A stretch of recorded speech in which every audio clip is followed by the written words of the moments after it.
यदि आपके मन में संकीर्णता है, डाउटफुलनेस है, तो आपके विचार भी संकीर्ण होंगे। संकीर्णता के कारण ही मानसिक रूढ़िवादिता को प्रोत्साहन मिलता है। संकीर्ण विचारों वाला व्यक्ति अपने आप को इस संसार से निकालकर अंदर ही कोई में कैद हो जाता है। उसका जीवन, उसके जीवन का ध्येय तथा अन्य गतिविधियां संकीर्ण घेरों में बंद कर रह जाती है। कोल्लू के बैल की तरह आंखों पर पट्टी बांधकर निरंतर चलते रहने पर भी वो वैसे के वैसा ही रहता है। उन्नत विचारों से उसका नाता टूट जाता है और एक दिन आता है जब समय उसके आगे निकल जाता है, वह केवल पोंगा पंथी के रूप में खड़ा रह जाता है। इसलिए हम विचारों की समृद्धि पर जोर देते हैं, भीतरी शक्तियों की जागृति पर जोर देते हैं। दुनिया में सब कुछ है, वो सब आपके लिए है, किंतु आप उठे तो सही, उसे प्राप्त करने का प्रयास तो करें। कोई ऐसा कार्य करे जो रचनात्मक और सृजनात्मक। सृजनशील व्यक्ति के मन में ही सृजनशील विचार आते हैं। यही विचार उसे समृद्धि की ओर ले जाते हैं। नई कल्पना के अभाव में वह कभी सफल नहीं हो पाता। सृजनशीलता ही सफलता की पहली सीढ़ी है। सृजन का हुक्म उसी व्यक्ति के मन में होता है जिसका हृदय मुक्त, स्वच्छंद और निर्मल हो। निर्धनता और असफलता का सबसे बड़ा कारण मन की संकीर्णता है। संकीर्ण मस्तिष्क में नए विचार नहीं पनप सकते और नवीन विचारों रहित व्यक्ति सफलता की सीढ़ियों तक नहीं पहुंच सकता। मलिनता की समाप्ति और सृजनात्मक प्रतिभा को बढ़ावा देने से सफलता और सुख का जन्म होता है। बंदरिया की भांति मरे हुए बच्चों को छाती से चिपटाए रहने से कुछ नहीं होता। इसलिए विचारों में नवीनता लाने का प्रयास कीजिए। जब विचारों में नवीनता आएगी तो कार्यों में सृजनात्मक बदलाव आएगा, जीवन शैली बदलेगी, तब भाग्य स्वयं बदल जाएगा। जो व्यक्ति ये समझते कि वे परिस्थितियों तथा सामाजिक असमानताओं के कारण निर्धन है, वे गलत समझते हैं। ऐसे लोग अपने भीतर झांक कर नहीं देखते कि हमें क्या कमी है। वे स्वयं का आत्मविश्लेषण करके दूसरों पर दोषारोपण करते रहते हैं। सच्चा वास्तविकता तो है कि समृद्धि गुणों का वर्णन करती है, वह हेरा फेरी से कभी प्राप्त नहीं होती। जिन लोगों के मन में यह विचार घर करके है कि सौभाग्यवान व्यक्ति धनी बन सकते हैं, वे कभी उन्नति नहीं कर सकते। ऐसा सोचना कदापि उचित नहीं। सौभाग्यशाली आप भी है और आप भी सब कुछ प्राप्त कर सकते हैं, किंतु वैसा प्रयास तो करें। भाग्य अभाग्य का रोना न रोकर कर्म करो। कर्मों से भाग्य बदलता है और कर्मण्यता आलस्य और निराशा से नहीं। क्या आपको पता क्या आपको पता है कि आपके भाग्य में क्या है? जो व्यक्ति प्रकृति के आंगन और स्रोतों की प्रचुरता को समझते हुए धन उत्पादन के लिए प्रयत्नशील है और जो ये समझते कि संसार में किसी चीज की कोई कमी नहीं, वे एक न एक दिन अवश्य धनी हो जाते हैं। जबकि उन्हीं के अनेक भाग्यवादी साथियों को पूरी तरह से 2 समय का भोजन भी नसीब नहीं होता है। समृद्ध होने का मूल मंत्र है कि व्यक्ति मानसिक दिवालेपन से बचे, हताश होना छोड़ दे और अपने आप को समृद्ध अनुभव करे। फ्रेंड्स, प्रेरणा स्रोत बने। या मैं एक ऐसे व्यक्ति का जिक्र अवश्य करना चाहूंगा जिसके मन में कई लेश मात्र भी किस बात के लिए अविश्वास है। उसने अपने जीवन में अच्छे बुरे अनेक प्रकार के उतार चढ़ाव देखे, परंतु उसे अभी तक संसार की प्रत्येक वस्तु में विशिष्ट रुचि है। उससे बातचीत के समय आप उसके व्यक्तित्व से अवश्य प्रभावित होंगे। वो किसी भी वस्तु को साधारण नहीं समझता। जीवन की छोटी छोटी बातें तथा इर्द गिर्द बिखरी हुई सामान्य और नगण्य सी वस्तु पे उसके लिए कुछ न कुछ महत्व रखती है। वो अपना छोटे से छोटा काम भी बड़े मनोयोग से करता है। ऐसा प्रतीत होता है कि उसके सभी कार्य कर्तव्यशीलता के उदाहरण हैं। किसी भी काम को करने के लिए वह अनावश्यक उधेड़-बुन में नहीं फंसता। ऐसा प्रतीत होता है कि जिस प्रकार सूर्य का प्रकाश सारी पृथ्वी को ढके हुआ है, उसी प्रकार उससे मिलने वाले सभी उसे चाहते और प्यार करते हैं। उसके मन में कई लेश मात्र भी किसी प्रकार की अविश्वास की भावना नहीं चलती। स्वस्थ और विघ्न बाधाओं रहित जीवन जीने वाले व्यक्ति दूसरों के लिए प्रेरणा स्रोत होते हैं।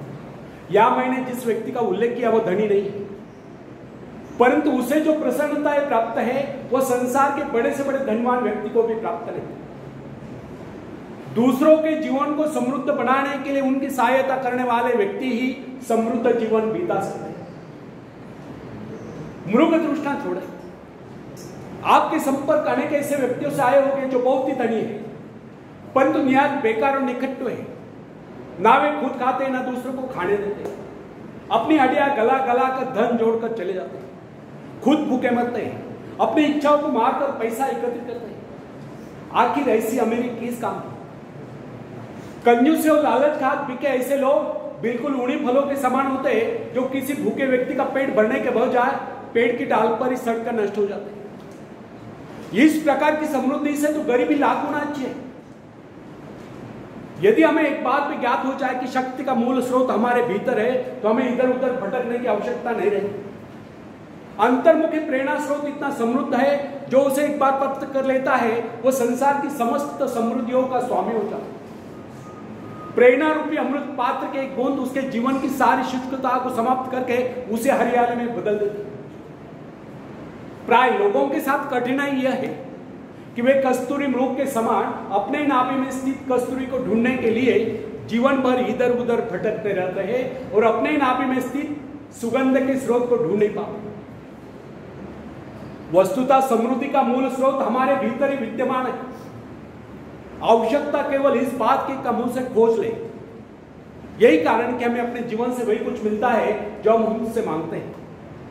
हमारा वातावरण, हमारी परिस्थितियां, हमारा व्यक्तित्व आदि सभी कुछ हमारे विचारों के अनुरूप ही स्वरूप धारण करता चला जाता है। जो व्यक्ति लगातार गरीबी के डर से आक्रांत रहता है वो स्वयं ही निकम्मा हो जाता है।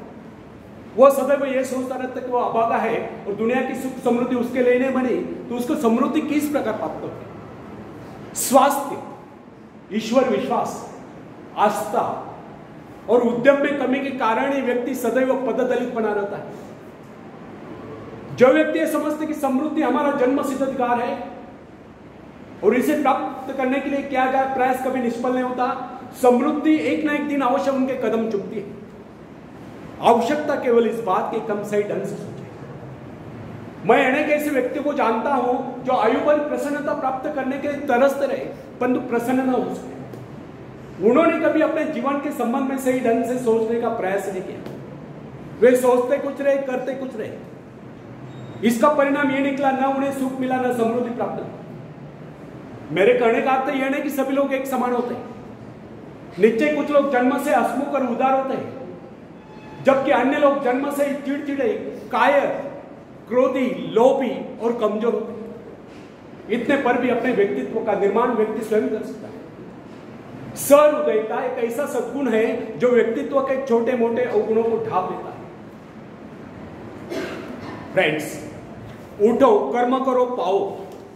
स्वयं को हीन भावना से मुक्त कीजिए और इस रहस्य को भली भांति जान लीजिए कि प्रकृति के भंडार अनंत है। ईश्वर हम सब की देखभाल करता है। उस सृष्टि के निर्माता के पास किसी चीज की कोई कमी नहीं। हम उसकी संतान है, उसकी सारी संपत्ति हमारी है। हमारा जन्म इसलिए हुआ है कि हम अपने जीवन को गौरवशाली बनाएं। मनुष्य इस सृष्टि का श्रेष्ठतम प्राणी है। उसका कर्तव्य है कि वो अपनी पार्श्विक शक्तियों पर विजय प्राप्त करके उनका रूपांतरण सकारात्मक, रचनात्मक, निर्माणात्मक, सृजनात्मक शक्तियों में करे और इन शक्तियों का प्रयोग मानव जीवन के विकास के लिए करें। इन विनाशकारी तत्वों का सही ढंग से नियंत्रण होने पर ही संसार से गरीबी और भूखमरी समाप्त हो सकती है। सृष्टि निरंतर विकास की ओर अग्रसर है। वो विकास की योजनाओं पर चल रही है। काम करने वाला या कभी भूखा नहीं मरता। फिर सुकर्म करने वाले व्यक्ति को कमी किस बात है? समृद्धि आपके व्यक्तित्व की देन है। भाग्य अभाग्य से उसका कोई लेन देन नहीं। अपने व्यक्तित्व को सुधारिए। सफलताएं, सुख, समृद्धि, खुशियां स्वयं चलकर आपके पास आएगी और आप कामयाबी के शिखर पर होंगे। धन्यवाद।